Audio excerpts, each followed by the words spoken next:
ఈ తుఫాన్ రావడం వల్ల చాలా మత్స్యకారులు 2 డేస్ నుంచి అంటే ఐస్ అన్నీ వేసుకొని మొత్తం రేషన్ కట్టర్ వేసుకొని అంటే జట్టి మీద అదే సముద్రం మీద వేట చేయడానికి రెడీగా ఉన్నారు. బట్ ఈ తుఫాను వల్ల మనకి గవర్నమెంట్ ఏమి హెచ్చరించిందంటే ఇది చాలా పెద్ద తుఫాను, భారీగా నష్టం జరగవచ్చు, అందుకనే మీరు ప్రస్తుతానికి తుఫాను తగ్గినంత వరకు వెళ్ళొద్దని వారు మంచిగా చెప్పారు.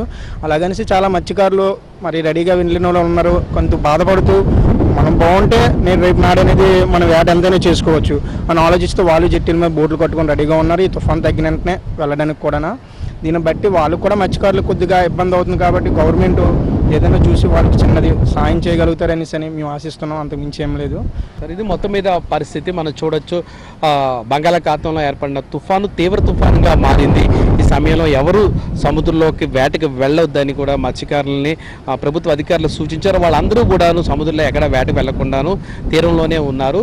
అయితే తమకు ఉపాధి కోల్పోయాం కాబట్టి తమకు సహాయం చేయాలని మత్స్యకారులు అందరూ ప్రభుత్వాన్ని కోరుతున్నారు. వీడియో జర్నలిస్ట్ విజయ్తో రామకృష్ణ, ఏబీఎన్ ఆంధ్రజ్యోతి.